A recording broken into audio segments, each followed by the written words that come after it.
Vista. Oído. Olfato. Gusto.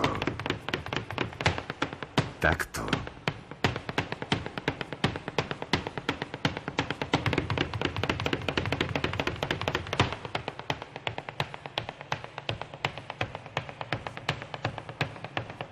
A través de los sentidos palpamos la vida.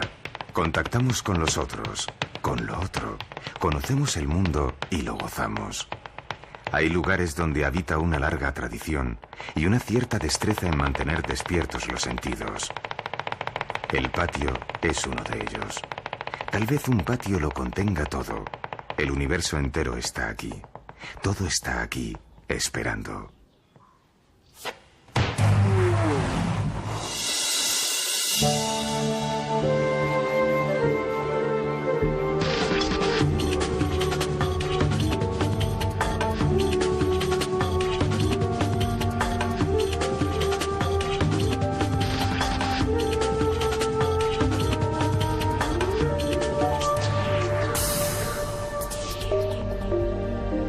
Por su posición estratégica, Córdoba es puerta de Andalucía, tanto en tráfico rodado como por ferrocarril. Y hubo un tiempo en que Córdoba fue el centro del mundo occidental. Si en el siglo X, León, una de las ciudades más importantes de la cristiandad peninsular, no tenía más de 10.000 habitantes, según una crónica tardía en la misma época, Córdoba tenía casi 1 millón. Aquella Córdoba que desde entonces profesa un gran amor al agua, tuvo un periodo de tolerancia en el que cristianos, judíos y musulmanes convivieron en paz.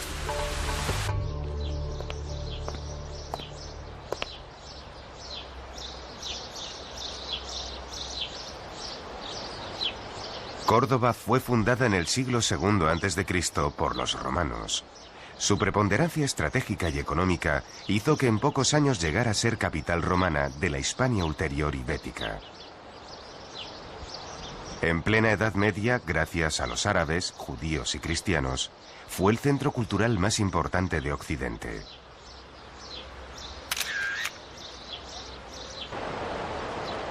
Al puente romano, de auténtico, solo le quedan los cimientos. Este puente unía la ciudad con Roma a través de la Vía Augusta. Probablemente por él marcharon personajes como Séneca o el poeta Lucano, hijos de Córdoba que triunfaron en la Roma imperial.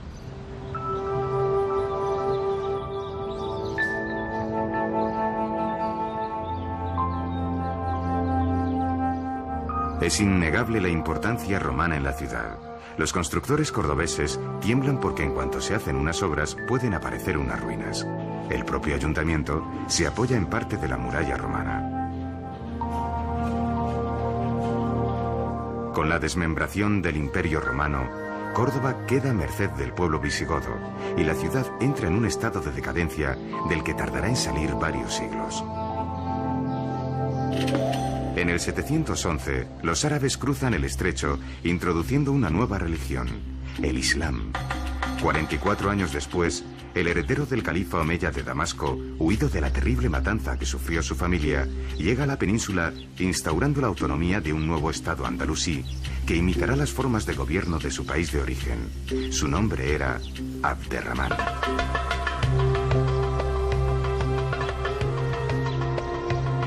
La Basílica de San Vicente, compartida durante un tiempo por ambos credos, fue comprada a los cristianos. Atentos, comprada. Y sobre el solar se construyó el edificio más conocido de Córdoba, la mezquita.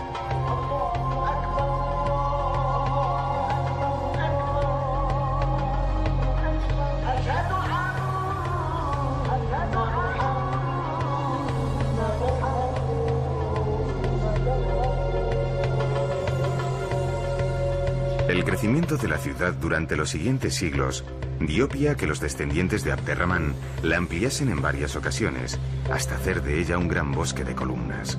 Algunas de ellas reutilizadas de edificios anteriores, otras hechas ex professo.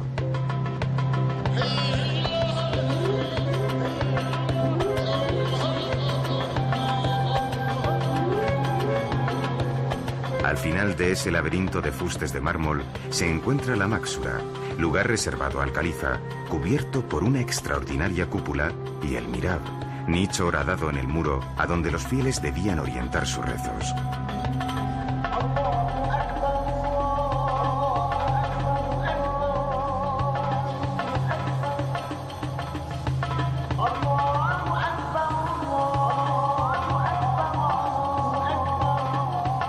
La ampliación hecha por Almanzor centra el estudio del Corán como eje del pensamiento árabe, pero también como lugar donde se estudiaba geometría, aritmética, filosofía, literatura, astronomía, música y medicina. Desde los siglos VIII al XI, la mezquita fue el mayor centro de conocimiento de todo Occidente.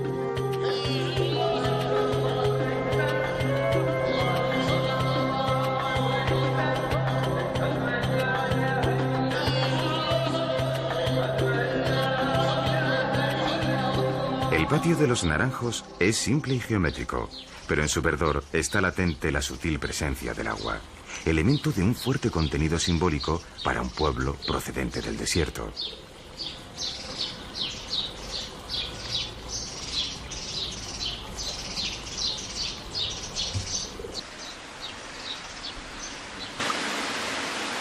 De los baños árabes de hace 1000 años se han recuperado para solaz de propios y extraños una recreación bastante acertada de aquellos lugares. En los tiempos que corren, el hedonismo se ha convertido en uno de los sustantivos más deseados, y todo el que puede se siente un emir a tiempo parcial en tarifas que incluyen quiromasaje o aromaterapia.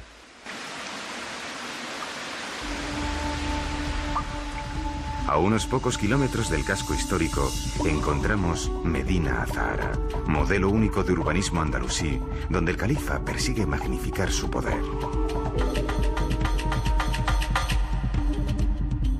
La ciudad se instaló en un altozano y se organizó en terrazas. De esta manera el califa se situaba simbólica y físicamente por encima de todos. Lo que hoy aparecen como vestigios arqueológicos fueron antaño lujo, refinamiento y expresión de grandeza.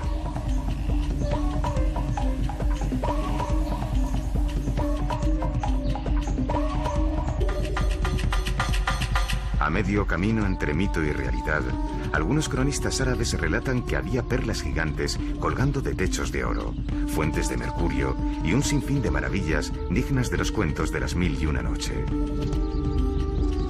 Sea como fuere, la importancia de Medina Azahara no duró demasiados años. A los 70 de su construcción ya había sido asaltada y destruida. Estos capiteles se llaman de avispero porque recuerdan el perfecto laberinto de los enjambres, pero también evocan los vericuetos finísimos de los orfebres.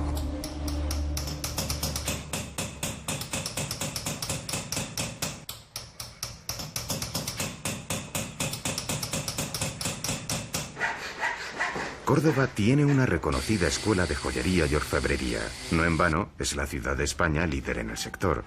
Es raro el cordobés que no tiene un familiar en el mundo de la joyería.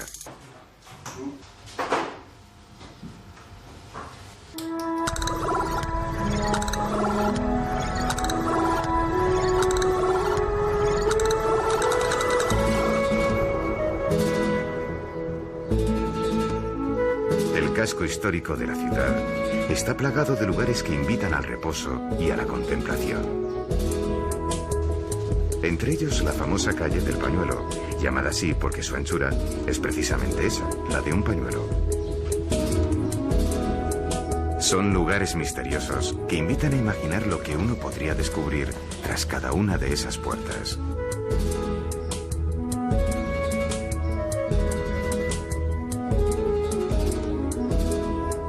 Uno puede mirar hacia arriba y contemplar las flores, los balcones y el intenso cielo azul de Córdoba. Pero si la vista cae al suelo, choca con el empedrado de calles y casas, en la que muchos artistas anónimos han hecho dibujos extraordinarios y únicos. Cuando en verano los intersticios del empedrado se cuela el agua de las mangueras, en las horas siguientes los suelos rezuman un frescor necesario.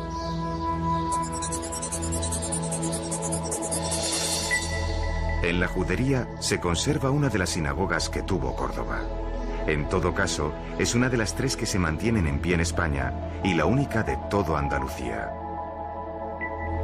Judío era Maimónides, a quien se reconoce el hecho de conciliar la filosofía de Aristóteles con el judaísmo, convirtiéndose de este modo en una de las eminentes figuras de la cultura medieval. Como para la cultura árabe fue Averroes, ambos hijos de Córdoba. En el año 1236, Fernando III entra en la ciudad y coloca en la mezquita una cruz. Desde este momento la ciudad no será nunca más musulmana, aunque tampoco nunca perderá su esencia árabe. Los conquistadores se apresuran a construir iglesias para cristianizar el territorio.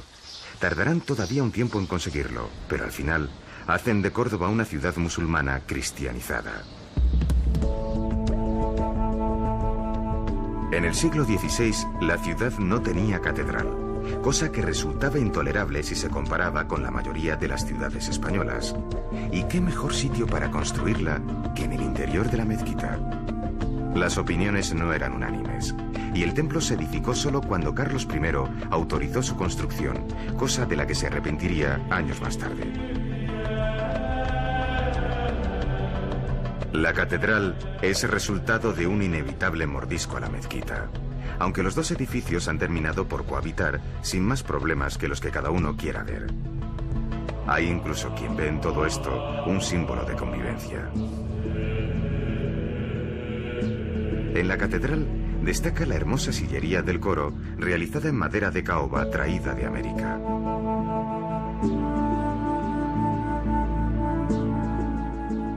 En Córdoba casi todo el mundo tiene un familiar que se llama Rafael. Desde que se cree que en el siglo XVI apareciese para suprimir una peste, el arcángel San Rafael parece una obsesión de la ciudad entera.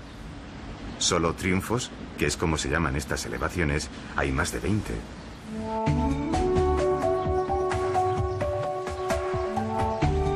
Pero no todas las construcciones son religiosas. En el Alcázar de los Reyes Cristianos, los reyes católicos gobernaron su extenso reino durante algunas temporadas.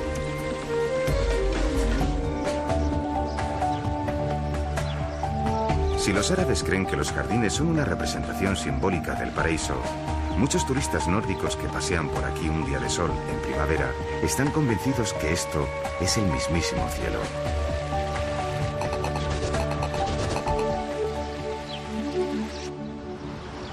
El agua que llena los estanques, en cuyos terrenos estaba la huerta, era traída desde el Guadalquivir por el molino árabe de la Albolafia, que según cuenta una leyenda, fue hecho desmontar por la reina Isabel a causa del ruido que llegaba hasta su residencia. Los sotos de la Albolafia es hoy lugar protegido. Su vitalidad habla del buen estado de salud del que todavía goza el Guadalquivir a su paso.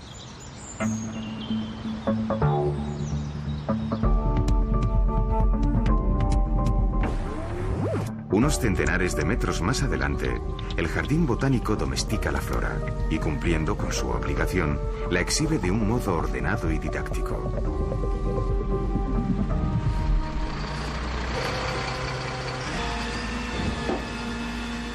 Córdoba es una ciudad que presume de tener una gran conciencia ecológica.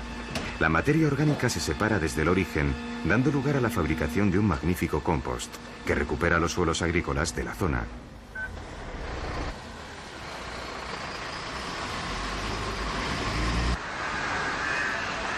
La ciudad dispone de varios kilómetros de carril bici, además de jardines y fuentes que atraviesan la ciudad de norte a sur.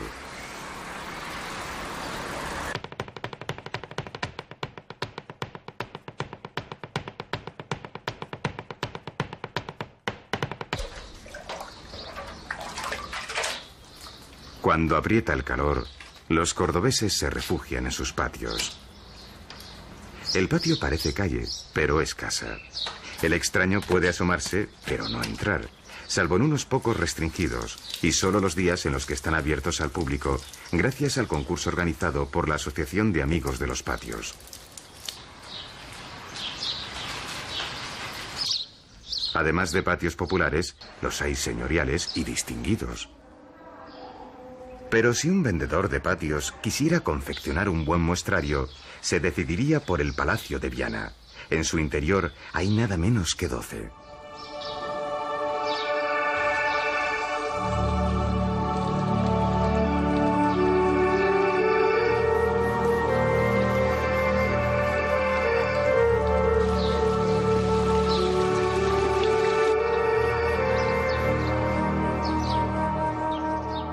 No se trata solo de belleza visual. Los patios del Palacio de Viana los podría gozar un ciego. En cada patio los aromas de las flores se expanden y el agua exhibe un catálogo de frecuencias diversas.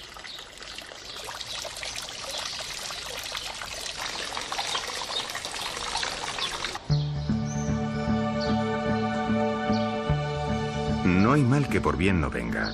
Gracias a que la colonización americana no benefició demasiado a la ciudad, Córdoba mantuvo inalterable su especial atractivo medieval. El enriquecimiento lento pero progresivo permitió que se construyera la Puerta del Puente a modo de arco triunfal, que se transformara a las necesidades del momento el Palacio Episcopal, o que las familias más acomodadas construyeran sus residencias renacentistas. Reformada en el siglo XVII, la Plaza de la Corredera se utilizó, entre otras cosas, para festejar corridas de toros, que en Córdoba tienen peso específico. De aquí eran Lagartijo, Machaquito, Garrita y Manolete, más conocidos por el sobrenombre de los Califas. De aquí también es Manuel Benítez, el cordobés naturalmente.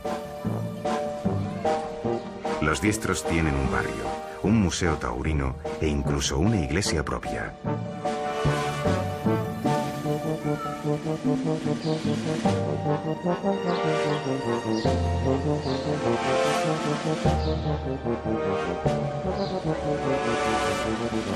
Pero la importancia del mundo del toro es cuando menos equiparable a la del caballo.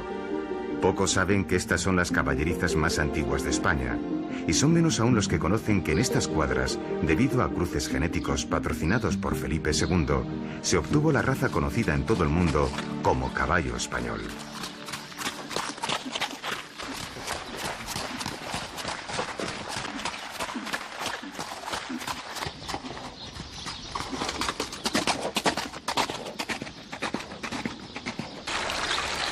El pequeño potro renacentista da nombre a la plaza y a la posada que albergó a Cervantes y aparece nombrada en su Quijote.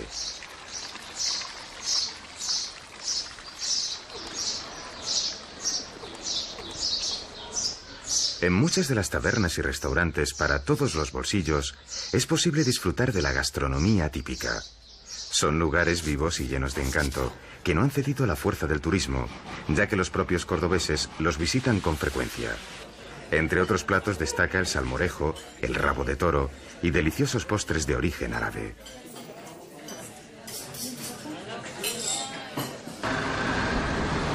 El antiguo convento de la Merced es uno de los más importantes edificios barrocos. Barroco es también el compás de la iglesia de San Pablo.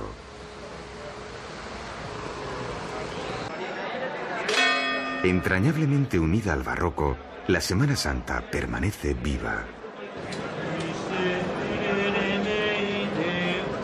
En la calle todo se mezcla, la emoción y la indiferencia, la visión del turista y la del oriundo, la del creyente y la del ateo. Esta no es solo una vivencia religiosa. Las fotos y los vídeos, inútiles todos, no servirán para evocar nada, porque nada es capaz de transmitir una experiencia que pertenece a lo inefable, ya que no es algo para ver, sino para vivir. Está en la calle, se palpa, se huele, sobrecoge, atrae o rechaza, pero a nadie deja indiferente. Es algo que todos los que asisten, a poco que se entreguen, pueden llegar a sentir.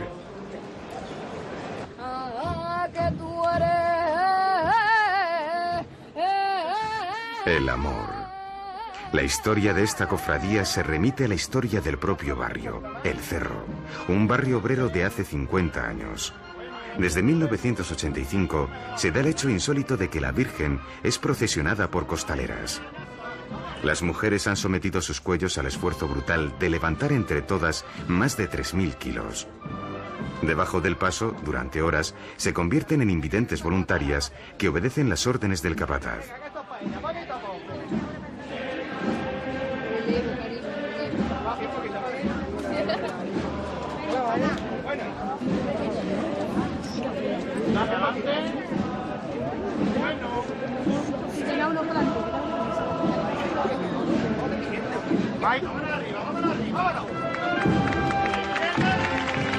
Esta fe ciega es símbolo de otra, más profunda y personal de miles de ciudadanos que mantienen en pie este rito que se repite cada año y tiñe de devoción las calles de Córdoba.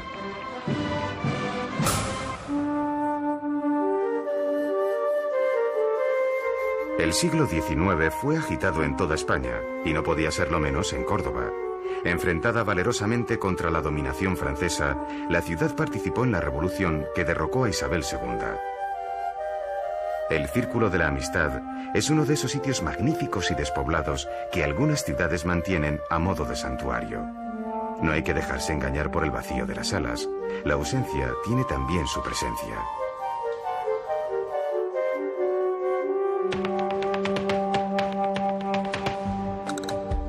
Julio Romero de Torres es símbolo de Córdoba. La ciudad lo ha honrado con un museo en lo que antaño fue su casa.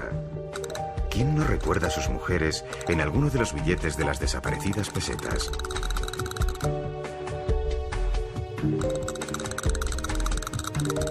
Gran pintor de desnudos femeninos, tal vez sus cuadros sean los que mejor representan el carácter sobrio y melancólico de la ciudad.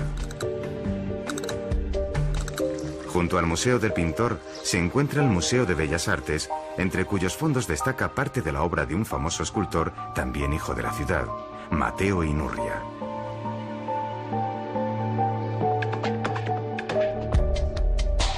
Desde principios del siglo XX, en especial en los años 60, el crecimiento demográfico ha dado lugar a una reordenación del espacio urbano. Córdoba ha ido adaptándose a la modernidad, siguiendo los pasos de las grandes urbes de España. La antigua universidad laboral avanza hacia un modelo de moderna universidad europea, integrando cada vez más la docencia y el mundo empresarial.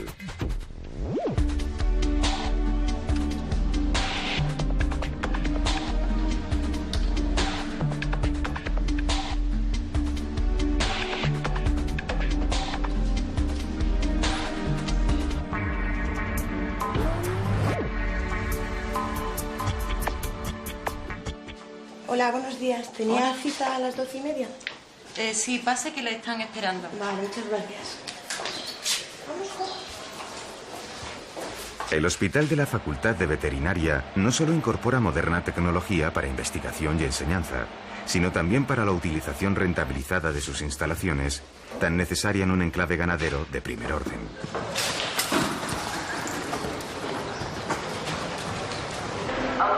La nueva estación de autobuses es Premio Nacional de Arquitectura y la estación del AVE conecta Córdoba con Madrid en poco más de hora y media. Nuevos barrios han surgido en diferentes zonas, pero el enterramiento del ferrocarril ha dado lugar a un largo paseo a cuya vera han crecido avenidas y jardines.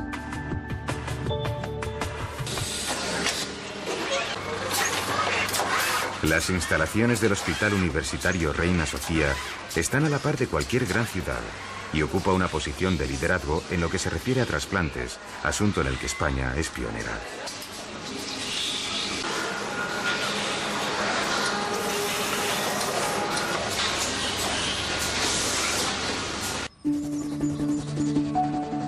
Junto a la sierra se han consolidado zonas residenciales de lujo y un campo de golf serpentea entre los cercanos montes de Sierra Morena.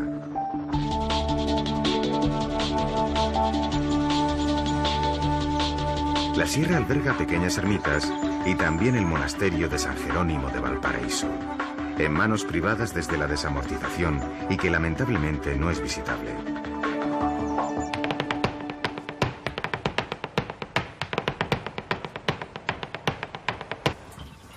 $250 gramos de pelo de conejo o liebre son el origen del sombrero cordobés.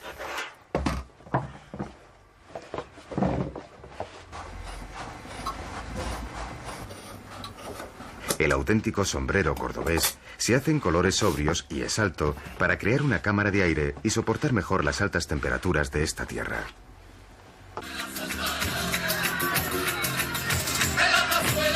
Es por eso que se elige la primavera y no el verano para celebrar la feria.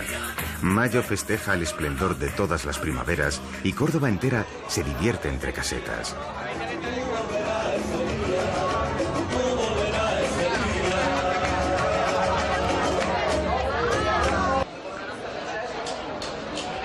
Si característicos de la primavera cordobesa son los puestos callejeros de caracoles, para apagar la sed, además de cervezas, moriles y montilla, muchos toman Vargas, que no es más que una forma popular de llamar al Valdepeñas con gaseosa, bar gas.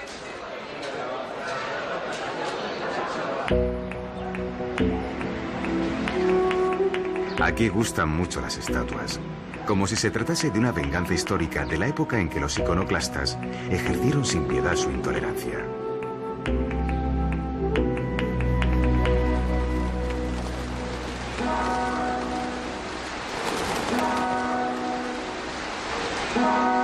Gonzalo Fernández de Córdoba, el gran capitán, creador del ejército profesional, también tiene estatua. Es posible que esta plaza sea la única del mundo que en lugar de marcar las horas con el sonido de campanas, se dan con el rasgueo de una guitarra.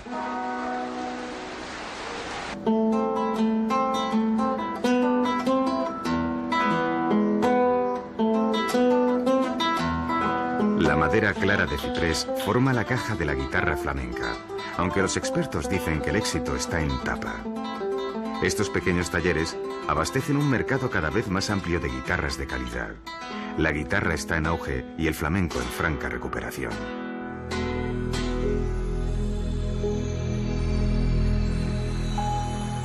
Todo es posible en esta hora mágica, en la que Córdoba entrega a sus habitantes el frescor de sus noches, el rumor de sus fuentes y el aliento de sus flores. Por la noche, los amantes del paseo tienen ocasión de liberar su imaginación y dejarse seducir por el encanto sugerente de la ciudad. Pero la belleza extrema de la ciudad no está solo en pasear por sus calles estrechas, sino en pensar que en uno de los momentos más crueles de la historia de la humanidad, en plena Edad Media, en esta ciudad vivieron en armonía cristianos, árabes y judíos. No fue convivencia fácil ni duró para siempre. Pero mientras aquello fue posible, Córdoba le estaba enseñando al mundo una lección preciosa que tal vez algún día aprenda.